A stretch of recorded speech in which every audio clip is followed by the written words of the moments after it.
Fantastic. Right. I'd like to introduce you all to Darren Bowen, manager of Haverfordwest Leisure Centre. Been manager of nearly all the leisure centres, I think, haven't you, in Pembrokeshire? Yeah, other than Milford, yeah. So yeah, lots and lots of experience. And as I told you all last week, he started pretty much where you are all now. Okay, so health and safety. So first thing, think about the departments in the leisure centre. So can you give you a list of departments that they have in the leisure centre that would be affected by health and safety regulations? Guys, do you want to guess a few so you can get a yes or a no? Lifeguard. Lifeguard. Yeah, so the wider answer there is the pool area, yeah, or the wet aspect of the building. Okay, so what health and safety regulations, guys, you can bring the answers, you can answer the questions. What health and safety regulations are really pertinent to the pool area in particular? First aid. Yeah. Adhere. First aid? DBS? Have any of you done the lifeguard qualification? Okay. There's more than two. I know there's more than two. So first aid, DBS, what other things? What other information did you write? Hopefully you've already done it, the basics. You've got to actually have the qualification. Lifeguard training. So you have to have the actual qualification. So do you want to ask Darren what the qualification is? There's quite a few different qualifications. In Pembrokeshire, the one that we tend to work with is the RLSS qualification. That's the Royal Life Saving Society. They do a level 2 lifeguard qualification, which we tend to use. But lower down, you've got poolside rescue qualifications. You've got some qualifications specific for teachers, like a rescue test for teachers. You can go up to level 3 with the lifeguard qualification. There's some site-specific regulations around that. So working in your own site as opposed to a generic lifeguard qualification. But the easy answer to that one really is just it's a level 2 RLSS UK lifeguard qualification. That's an essential then. No, No? it isn't. No. So just to finish that off, there is no regulation around needing qualified lifeguards. There's a regulation around needing supervision, and there's best practice around having people who are qualified to a certain standard. But you can go to a pool in a hotel and they won't have any lifeguards at all. There's also some other guidance around how deep the pool is, what the shape of the pool is, the type of bathers you have, so whether you predominantly are somewhere like a splash pad, which is almost no body of water or has no standing body of water, and only has toddlers running around in it. You don't really need to have that observed at all, because if the child falls over, there is no puddle for them to fall into and drown. Okay, so there's guidance rather than actual regulations. So with regards to the training that you give the lifeguards once they come on site with you, what training do they have to do according to your own in-house kind of regulations? Yeah, okay, so during their induction, they need to have an understanding of COSH. Have you guys done COSH? Are you aware of COSH? Yeah. Okay. Yeah. I can skim over them if you have, or if you haven't, then I'm quite happy to go in more depth. RIDDLE is another one. Does anybody remember what RIDDLE stands for? Who'd like to try that? Tom. Reporting. Yeah. Injuries. Injury. Diseases. Dangerous. Or Occurrences. Regulation. So write down what the meaning of it is in your notes, guys, because if you haven't already covered it, you will need to at least mention that as it's part of a lifeguard's training, is to understand what those regulations are all about. Okay, so it's the reporting of injuries, diseases, dangerous occurrences regulation. Am I right with that? Yeah, reporting injuries, diseases, and dangerous occurrence regulation. Back at the start there, when you were talking about what lifeguards needed, or what you needed to be on poolside, somebody mentioned first aid. There is no regulation around first aid either relevant to the lifeguard. What you have is a first aid at work regulation. So we have to have somebody on site at all times who is qualified to carry out first aid for members of the workforce. There's no legislation that makes us responsible for first aid for our customers. Oh, I didn't know that. So the clubs, do they have to have their own first aiders? There'd be no legislation around it, but there'd certainly be best practice guidance, yeah. Yeah. Somebody mentioned DBS as well. Yeah. Do you think that's legislation? And what does it cover? So is DBS part of legislation? What do we think? I think it's staff and something you need because you're working around kids and like vulnerable adults and stuff. But is it a legal requirement? Yes. Yeah. Yeah, do we think? Yeah. I think Darren's probably the best one to tell us about that. Is it a legal requirement, Darren? Yeah, as far as I'm aware, yes, it is. We certainly wouldn't be allowed to operate without it. For you guys, might be relevant, but young worker legislation and European Working Time Directive legislation. Well, I'm not aware of the young worker legislation. Have you got any info on that? Well, it comes into the risk assessment one, really, and it's about us having specific risk assessments in place for dealing with young workers. And that is that also comes under European Working Time Directives. So that is how long that young worker can work for, how long a break they have to have in between different shifts, how many breaks they need on a specific shift, the sort of work that they're exposed to, different tasks. So that there are some things like cleaning with certain chemicals that you wouldn't allow young workers to do. Yeah, what age would that be a young worker? Under 18 is what we work with, yeah. So in order to have the lifeguard qualification, you need to be 16. So there's a 2-year window where we have staff who are under 18, potentially. Yeah, I remember when I started, they didn't have lifeguards under 18. So you could do the qualification, but you couldn't actually lifeguard.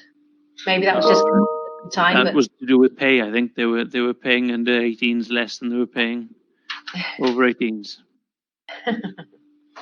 Fine. How much do lifeguards get paid? Does depend on your age.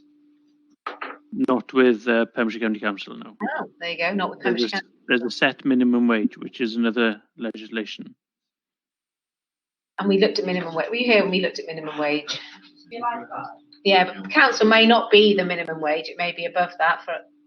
Is it, Darren? Is it above the national wage? Or? I think if it is, it's slightly above, but I think the rate of pay is £9.50 now. Is that minimum wage £9.47, something like that? What did you guys? You got it for me last time. You got £4.55. Yeah. So they had about £4.55 for their age, I think, from what we looked at.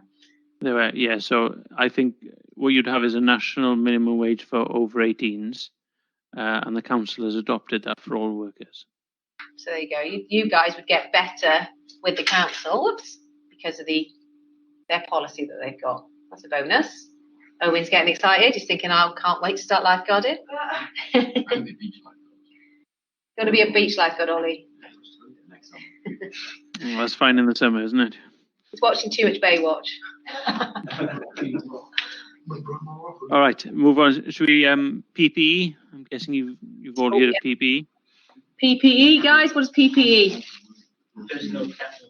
Personal protective equipment. So in the pool area, is there specific personal protective equipment that needs to be provided? Yeah. Masks. Yeah. Do you provide masks for your workers? We do, yeah. But do you have to wear a mask when you're lifeguard? Do the lifeguards have to wear masks, Tegan? Is asking. No, they don't. Because an important aspect of their role is providing instruction, and that needs to be clear. And they're sat generally on a lifeguard chair more than 2 meters away from people. they don't need to wear masks. Okay, But when so they're walking around and cleaning and all the other stuff they do, then they do need to wear masks. okay, not on poolside. What about resuscitation devices these days, particularly with what's happening? What's the situation there? Yeah, so initially when the COVID outbreak was in place, there was a directive that we shouldn't be providing CPR, or we shouldn't be providing breaths by doing CPR. We should only be doing chest compressions. Then they found a safe way of doing it with masks. So we are back to normal CPR now. But yeah, a face shield is a part of PPE. And each lifeguard, I spelled that wrong. Each lifeguard is given one of those. That's one way of doing it. At present, we've gone away from that, and we've got some masks dotted around the building, and we've gone that way. Oh, so single use, but yeah. Well, yeah, but what we've given the lifeguards is a two-way valve. So each mask has a two-way valve, and that's the personal part of that mask. What about uniform? Yellow t-shirt, red shorts. Yellow shirt. Yeah. Yellow polo with the Yeah. red sports shorts, compression shorts. So does that come under PPE? Yeah, it's personal. Yeah, I would have thought it's not protective. Well, yeah, I suppose Identifies you, though, doesn't it? So I it suppose. does, yeah. Yeah. And What also then there's some regulation around footwear, or there's some guidance on footwear. So on poolside, they're allowed to wear flip-flops or barefoot. But if they're ever dealing with equipment, moving equipment, setting up equipment, then they have to wear a fixed heel shoe. You can't wear flip-flops. There has to be a fixed heel to it. Do you provide footwear at all? No, we don't, no. Carmarthen used to. Back in the olden days. You're a lot richer then. Wellington boots when hypoing the changing rooms. Yeah, we provide that. So anything where they have to deal with a chemical, then they're provided with that. Well, So there'll be Wellington boots. Yeah. We now use fogging machines for cleaning the change rooms. So each member of staff has been trained, who's been trained to use that, has had it's pretty much a 1 hour course on fitting a face mask correctly. They've all been supplied with a face mask which has been fitted specifically to them. They have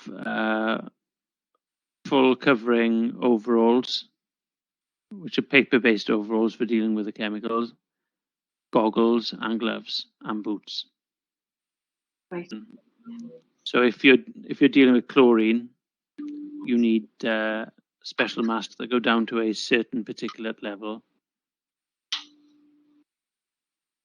You don't. Great. So these, and then the lifeguards, would they be involved in fogging, or would that be a different department? Yeah, no, they are. Yeah, they are involved in that. Okay, Right. so we have lifeguards would touch on this, but you have a regulation called LOLA, which is to do with lifting equipment. Okay, what does LOLA stand for? The Lifting Operations and Lifting Equipment Regulation. Ah, there we are. So poolside hoists for getting disabled people in and out of the water. The lifts in the building, they're all subject to LOLA regulations, which basically says that they need to be regularly tested and inspected. The lifeguards need to be aware of that. Why are they called foggers? Because that's literally what they're doing. They're going around with a foggy gas, is it? Yes, creating a fine mist or a fog which covers all surfaces. Just because of COVID. Just because of COVID. So this is but they used to produce these foggers quite some time ago, I believe, and I think they've gone up in price quite drastically since COVID. Yeah, they've over doubled. So a small fogging gun now costs around £1,200, Wow, whereas before COVID it was about 300. it's Do you crazy. use the UV light as well? Because you can do that as well. Where for COVID, I know they do it in the hospital, where you can put like a UV light in the middle of the room, and because it's like it like shines on everything, Yeah, so it kills. and it kills like the germs. The blue light, whatever. I think it's like something. Okay. Same lights or like same UV as a tanning bed would use. Well, that's probably quite expensive then. Possibly more than a It's like a fogger. big stick. In the center of it. Yeah, it's basically a fluorescent tube, isn't it? Mm.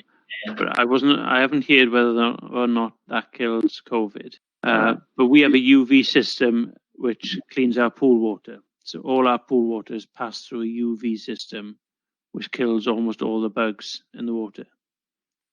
So the chlorine levels in Haverfordwest are able to be kept much lower than any other pool because it has that UV system. Well, that's good. Less chemicals, always good. Okay, we pretty much But covered. it ends up, unfortunately, with us using more chemicals there Oh, because the UV also kills chlorine, and you have to have a residual amount of chlorine in there in case of cryptosporidium. So we end up using a bit more chlorine, but there's less in the water at any one time. so it affects us as individuals less, but not. Correct, yeah. Okay. So I've got a few more for lifeguards. Oh, more for lifeguards. A Keep lot on more for lifeguards. The responsibilities. Yeah, so electrical safety, there's legislation around that. Oh, so when I bring my ghetto blaster on poolside and plug it in, is that allowed? That's allowed as long as, Are you running lifeguard courses at the moment because of COVID? Tegan's asking. lifeguard courses, we're about to start advertising one very shortly. Yeah, the lifeguards are trained and they know that any piece of portable electrical equipment they use, if it doesn't have the little green PAT testing sticker on it, they shouldn't be using it. Yeah, every single item with a plug on it gets tested every year. So if you just purchase it, does it last until the next sort of testing date, or would you have to get it done before you actually put it in? We allow it to run to the next testing date because it's brand new. There was a kettle in our office, and the little guy just came along and just cut the cord because it didn't pass the test. And he didn't cut it off long, he cut it right by the edge of the kettle, so you could never use that kettle again. It's a bit harsh, I thought. Well, yeah, especially if you're thirsty. Okay. Okay. Got that? Right, there's some regulation around the Welsh language, and especially if you're working in the local authority. The legislation says that Welsh shouldn't be treated any less favourably than English. So again, lifeguards are trained to be aware of this. All signage, all messages, all tannoy messages, posters, everything has to be bilingual. I've already mentioned European Working Time Directives, Yeah. so I'm assuming you got that one down. Yeah. The last one I'll add to this one then is GDPR, General Data Protection Regulations. There we are. So that is that we have a responsibility to treat people's personal data securely, not to hold it any longer than we should be holding it, and to protect that data at all times. So simple things like if somebody gives, if we need to contact somebody and you take their name and number down off the system and write it on a bit of paper, there will be very heavy fines if that bit of paper had been found in a bin or lying around the building or wherever, because we haven't been safe and secure with that individual's personal data. That regulation stipulates that if a customer hasn't been in the leisure centre for a year, well, we're counting a year if there's no time frame on that legislation, but Pembrokeshire have decided that it's a year. So if a customer hasn't been for a year, we delete their details off the system. Oh, I better come in soon then. Your details have long gone. You deleted me. Deleted you. And then the last obvious one, I'm sure you've done this one, is the Health and Safety at Work Act. Yeah. Stuff around their risk assessments and record keeping and So do the lifeguards themselves don't do the risk assessments, but they need to be aware of them, I'm assuming. yeah, they need to have read and understood them and have signed to say that they have. So who prepares? That's our next port of call then. Who prepares a risk assessment for the poolside area, or would they do it for the whole leisure centre? It varies facility by facility and management team by management team. There are some qualifications around writing risk assessments, but generally you'd have duty managers who would have the responsibility of writing those risk assessments. They'd then be submitted to me for authorization or for approval, and then they'd get disseminated out to all the staff so they can read and understand them. Yeah, I'm writing all the notes on the board so the students are just That's fine. down. They can read my handwriting, that is. My spelling mistakes. The bottom, risk assessments need to be read and understood and signed by lifeguards. They're written by the duty officers or duty managers and approved by Darren. And one last one for the lifeguards. I'll leave lifeguards there is PIPA regulations, PIPA. And those are regulations around inflatable play equipment. So bouncy castles and aqua runs, that sort of stuff. They all need to have PIPA tests in place, which last for 1 year. So the majority of this information is given to them at induction, but what do they need to maintain either their levels of fitness or their levels of knowledge? So the lifeguard qualification requires you to attend, I believe, 17 hours of training over 2 years. As Pembrokeshire, we've decided that we want everybody to attend 2 hours of training every month to keep their qualification valid. Sorry if you can't read this, I'm writing on the slant now. Sorry everybody about that one, you have to put your head on a slant to read that. Is training paid training, or do they do that voluntarily? It's all paid. It's all paid, good. So what that says, lifeguard qual, 17 hours training over 2 years, PCC, 2 hours every month to stay up to date. Yeah. So if a lifeguard hasn't attended training in the last month and done their 2 hours, we'd require them to do an additional 2 hours of training to catch up. And we'd only allow that to happen twice before we wouldn't use them anymore as a lifeguard. How long does a course take? The actual course, depends how it's run, but go on, Darren, how long? Generally about 40 hours. So 40 hours, so you can do it in a week? Yeah, it tends to get done over Monday to Friday for course instruction and assessment on the weekend. Right, another department. Receptionists. So receptionists, what regulations do they need to be aware of? And how does it impact on their job? Which one do you think, receptionists, out of what we've already talked about, which one's probably one of the most important ones that receptionists need to think about? That data protection, isn't it? Okay, so that's going to be a really important one. How long, apart from customer information, if they don't attend for a year, is there any regulation on anything else, like your finance records, or I'm just trying to think of something, anything that would... Yeah, there'd be financial regulations around how we deal with the with money and all transactions, keeping those receipts safe, keeping an audit trail of everything we do. Would they have any other specific regs that you can think of? They'd have their workstation assessments that they need to carry out. Again, it isn't a specific legislation, but it comes under the Health and Safety at Work Act, as most of these do.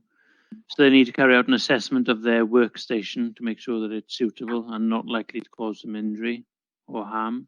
There is screen directive. Or The visual display unit assessment as well. But there's certain things in place, like if anybody needs their eyes tested regularly, then the council will cover all those costs. And if you need to buy glasses in order to do your job, the council will cover those costs. You can get free eye tests. You get free eye I think is it specifically if it's related to your job. I don't know. Would the lifeguards be able? No, I think it's in a job where you have to work with computers. Yeah. So if you're doing any screen work. Okay. So depending on where they work, so the lifeguards wouldn't necessarily be able to get glasses, but the office, anybody who's involved in working in the offices, then particularly, yeah, I imagine receptionists spend a lot of time looking at the computer screen, don't they? They do, yeah. But yeah, I don't know the Health and Safety at Work Act and the GDPR. They're probably limited on what they need to be aware of. Am I right in saying that, or? Well, there's some PPE stuff for them as well, especially now with COVID. So obviously, what PPE do you think the receptionists are going to have, guys? Masks? Do they have shields in front of them? I've not been in since COVID at all. No, we've managed to work out procedures where we're not offering reception services anymore as it used to be. So there is no reception desk. So there's no reason for them to get within 2 meters of anyone. So what PPE would receptionists require?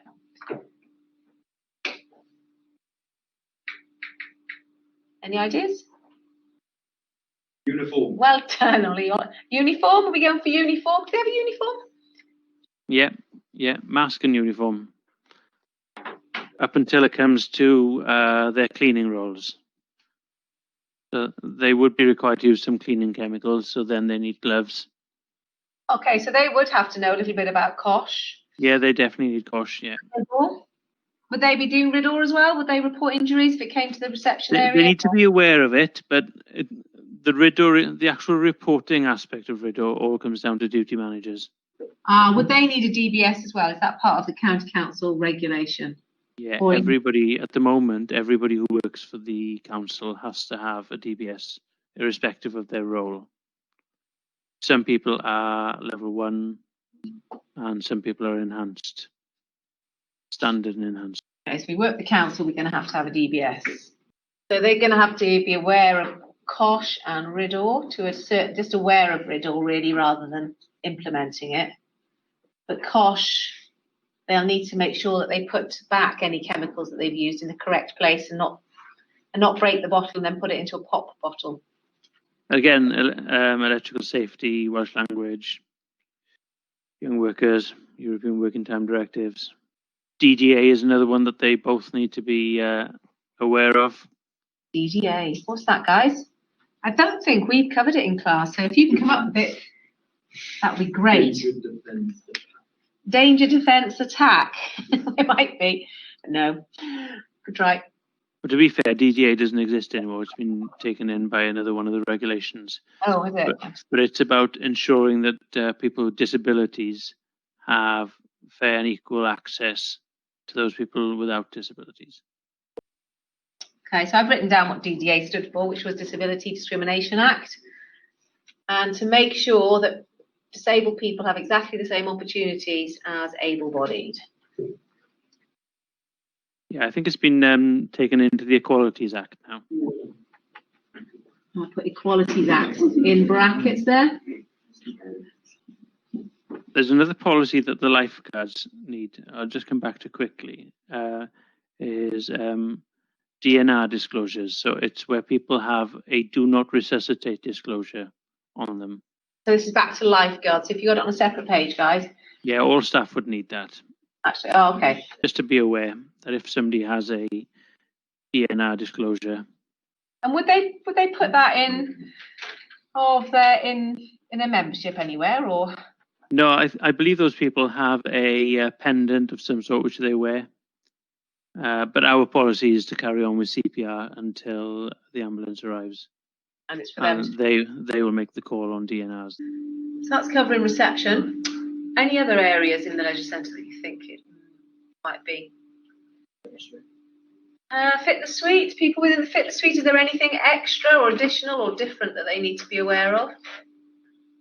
No, I don't think so. It's a different qualification, but there's no other regulations from our point of view.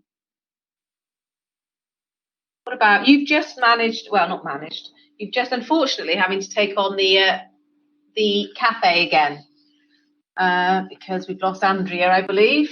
We have, So, yes. There will be regulations, I imagine, that will be different within the cafe area that you need to be aware of.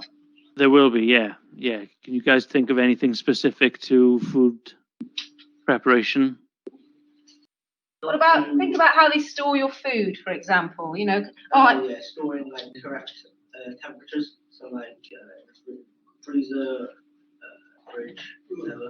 That's been tested by the Yeah. people. Okay, so all their again, their electrical equipment needs to be pack tested and make sure that it works properly to keep food at the right temperature. Have to check all the fridges they're closed and right temperature. Yeah. Make sure everything's clean up inside day. Oh yeah, clean. Yeah, there's nothing. Oh. So who would be responsible for checking perhaps the establishment? Head chef. Head chef, staff. Chef. And if an outside agent came in or the council, you'd probably think about, I'm going to write it up here. They would come in and double check everything. Have you heard of them before? The environmental health? Yeah, maybe. Okay, they'll go around every restaurant, every cafe and check things like the temperature of meat, even in the fridges. Check that it's all as cold as it should be. Regulations wise, I'm trying to think, what's the food hygiene, is it? Yeah, there's a level, there's a basic food hygiene qualification, isn't there? But there would be some regulation and guidance around how long you store food for, the temperatures you store it for, how you keep your records. There's some stuff about allergies and having data sheets for your food.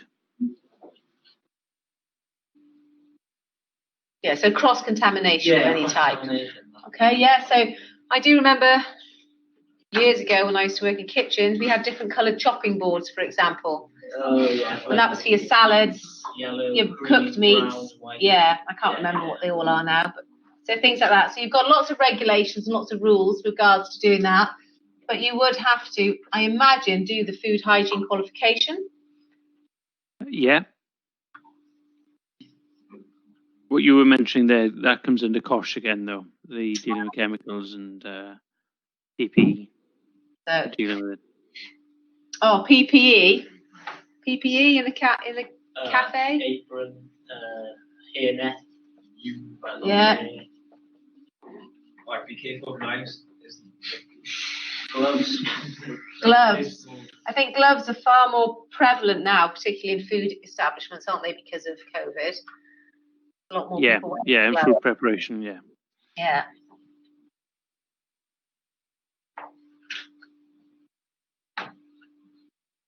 And of course, there's guidance around which colour gloves you use. Colour gloves. Get clear ones and blue ones, they're different. Yeah. They tend to advise you not to be using blue gloves. So if you cut off a bit of the glove and it goes into the food, you can easily find it. As opposed to the clear latex ones, you'd never find them. Never find it. Somebody choke on it. But what's it?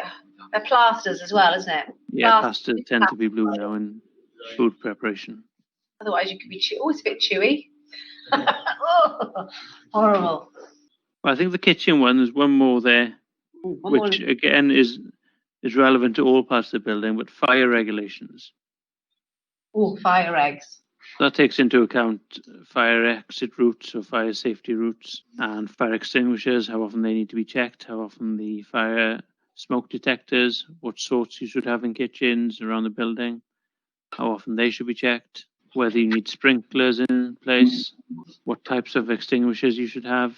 What do you do with a deep fat fire fire, guys? Do you pour water on it? No, you let it go to the side. Boom. Tin You off. put a You put cloth, cold. Yeah, cloth or cold blanket wet cloth. over it. Good. Cold, wet cloth. Don't pour water in it. Have you seen them do it at the county show? Yeah, it does. Yeah, Oh, you got to see it. it's insane. Okay, any other departments? Any other departments we can think of, guys? What have we left out? So sports hall with gymnastics, etc. We got a question? Yeah, that would all come under attendant ones. So that would be the same as the lifeguards. The lifeguards, they'll work on dry side and on poolside. Yeah, lifeguards are generally called leisure attendant. Any other departments you can think of? So you got poolside. More like hiring managers, like the sports school. Our department. So yeah, I can see where you're coming from. Managers. What do the managers have specifically to be aware of, apart from everything? Yeah, well, there's admin staff, isn't there? And there's managers as well. Admin staff. Are we going to put admin staff and managers together? Well, we can do. All the duty managers. So in Haverfordwest specifically, we have the manager, then an assistant manager, then a team of duty managers, each of them responsible for their own teams. I haven't got 10 DOs though. So you'd have cafe under one, for example. You'd have leisure attendants under another. Going to help me here. Receptionists, health and safety. Would somebody be responsible for the health and safety? Another one in charge of group exercise. Biggest areas or sources of income for us would be learn to swim, would be group exercise. You'd have somebody else in charge of that. We've got health and safety procedures, marketing. Now I've got cafe, I've got leisure attendants, I've got reception, I've got health and safety and risk assessments, group exercise and memberships, learn to swim, marketing. How many is that? 6. I've got 6 so far. What's Tom responsible for? He's satellite sites. Right. Does that get an extra on his own? Yeah. Front of house, marketing, climbing wall, cafe, group exercise. Oh, what about regulations regards to the climbing wall? Again, so checking all the equipment. Yeah. Do you have anything linked in with adventure activities there? Because it's a adventurous activity, or would that just come under all your bits and bobs? Well, we have a climbing wall manager who's responsible for all aspects of the wall. So she's qualified climbing qualifications. So she's got the appropriate climbing qualifications. I can't remember what they are anymore. No, neither can I. There's other qualifications for route setting. So that's setting up the walls and changing the direction of travel. Cool. I will stick with 9. I'll let you off. There we are. You had cleaners as well, didn't you? Oh, no, we didn't have cleaners. Do we have cleaners up there? No. So they've all got their individual responsibilities, and then under each of these, I imagine there's staff then that they help to manage. Yeah, and other aspects of the business which they have responsibility for as well. I've got the right number. A leisure centre is very much, at this point in time, it's seen as a business. So we need to make X amount of profit against our staffing costs. So instead of it just being a facility where we open the doors and let people, it is now very much a business where we have to hit income targets. Do the leisure centres run at a profit generally? No. I in the past, the pool is a major drain. It is, yeah. Any facility which has a swimming pool is always going to make a loss. But we have a working subsidy that the authority give us. So it differs for every site, but it's somewhere in the region of 120,000 loss we make every year That's per site, or is that overall? per site. And so does that revenue or that income is it made up from council tax generally, or? Or subsidy from Welsh Government. It comes from within the revenue budget of the council. So our income target every year, pre-COVID, was around 1.3 million. And staffing was 1 million. Yeah, just under. So staffing is just under 1 million. That's the staffing cost before we even think about the running costs. Just in that centre. Is that's across the board, is it, for Pembrokeshire Leisure? No, that's just Haverfordwest. Just Haverfordwest. Okay, so they have to keep people coming through the door. You have to get your memberships. They're looking at the best ways then to obviously increase membership numbers, bring that money We've got in. about 130 staff. Yeah, I know somewhere like Tenby, their staffing costs are around 500,000. Pembroke is roughly the same, as would Milford, and then Fishguard and Crymych are a little bit less. Okay. So Haverfordwest is the jewel in the crown, is it? What's the most expensive? So with regards to the duty officers, obviously they've got to be aware of all health and safety of work act regulations and those regulations that are pertinent or associated with their departments then. I Yeah. imagine. So you bring in then things like recruitment and selection policies, so how you conduct interviews, how you shortlist people, how you decide on the best candidates for jobs. Safeguarding is another one. Ooh, safeguarding. You've all started safeguarding with Lloyd, haven't you? Yes? Yeah, because there's a crossover in the 2 units. So Lloyd is covering some of the safeguarding, but we do need to include it in this assignment as well. Thank you for reminding me about that, Darren. Fine. Asbestos regulations. Asbestos. Do we still have asbestos? Yeah, some of the buildings do. Yeah. Does anybody know what asbestos is? Yeah. Yeah, and what is when does it become a problem? When you breathe it in, It is when you breathe it in, but only when it's, who just said it, broken, yeah. So if it gets broken or damaged, then obviously the particles are released into the air and then it can become dangerous. Okay, so I've got recruitment selection and asbestos regulations. Safeguarding. There's another one which is particles in the air. I'll give you a quiz on this one. This is another one which can kill you quicker than asbestos. Right.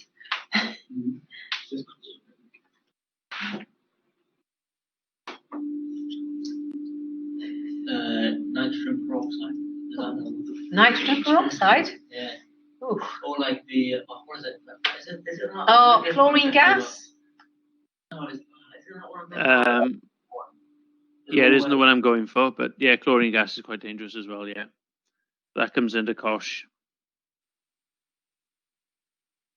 That's when the chemicals haven't been mixed appropriately, is it? I think. Yeah. No, the one I'm getting at is Legionella. Oh, yeah.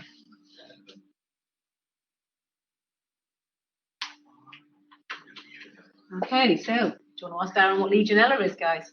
What's Legionella? Legionella is a bacteria which grows in water if it's stagnant at a certain temperature. I've heard of it, the Legionella disease. It's Legionnaires. called Legionnaire's disease, yeah. Yeah. There was a very famous case where a family from the UK went on holiday to Spain, and the father decided to get the hose pipe and hose them all down to cool them down. The water in the hose pipe hadn't been run for such a long time that it had grown the Legionella bacteria, and he actually got Legionella and died very quickly afterwards. It's awful, yeah. So any hot water that's stored has to be stored above 60 degrees at all times. So there's then some regulations around how quickly water in the taps has to get below 17 degrees or above 60 degrees.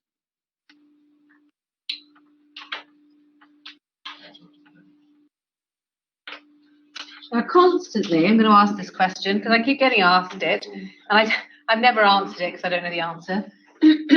Obviously, the leisure centre uses recycled water, but people keep asking me, does that come through the normal taps, as in hand washing taps, and can they drink it? Yeah, so the leisure centre uses what we call grey water for hosing out the change rooms and for flushing the toilets. So all other hand taps or drinking taps, that's all fresh water. Okay. So grey water is a couple of times a week, probably 3 times a week. Here we have to backwash, which is the process of sending water backwards through the filters to clear off all the scum off the top of the filters, and that goes to drain. For a Haverfordwest, that doesn't go to a drain, that goes to a grey water tank. Because that water contains chlorine, it then kills off all the germs and is suitable to use in toilets and hosing out. That's good. And that's a part of, I imagine, some environmental clause with regards to using reclaimed or grey water rather than... Yeah, that would have been part of the planning regulations. Okay, so it's an environmentally friendly leisure centre. Yeah, we use biomass heaters here instead of, or we predominantly use biomass heaters instead of gas or oil. But planning regulations is another one that our staff need to be aware of.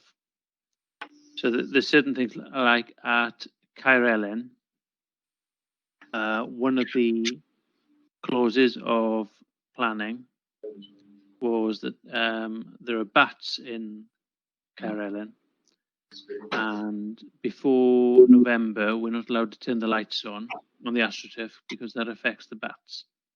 No. Well, bats are a protected species. They are, yes. So there's another regulation around that. Something to do with conservation, I believe. How long are you not allowed to use them, the lights for? Not before December and not after March. Oh. So you've got a small window. There's about a month of income that we lose out on. There's also some regulations around the use of CCTV and keeping that data safe. So the people that are mostly to be aware of the CCTV and those planning regulations would be the DOs, I imagine, and Yeah. yourself. Yeah. And these are specific to these people. And when you compare your information in the assignment, that's what you've got to identify. Who's responsible for making sure that these things are kept to? So the duty officers and the managers, for example, would be looking specifically at that element of it. Okay, but obviously they've got to disseminate or pass on that information to the lifeguards, because you don't want the lifeguard or the attendant turning on the floodlights, do you, by accident? Oh, I just whacked these lights on. So that's always got to be passed on to the staff, I imagine. Every aspect of health and safety is my responsibility. Ultimately, it's me who carries the can at the end. But I delegate all those tasks out to one of the 9 or 10 different duty managers. So a lot of my job is managing their roles and making sure that they're meeting their health and safety requirements. So thank you ever so much for your time today. I do know you've got at least 2 new lifeguards going to be coming in your direction soon. But you're looking for We're swimming. desperate for them. So that'd be good. We've also got a swimming teachers course coming up very shortly, and we're desperate for swimming teachers. Owen? Yeah, I've been offered it. There we are. Great. So there's one. There's one. Fantastic. So I couldn't help you out, unfortunately. Yeah, no, that's right. But that early morning thing you mentioned could be a possibility. So we'll chat about that again. I'll send you my link. All right. Take care now. Thank you very much. Thanks for your time.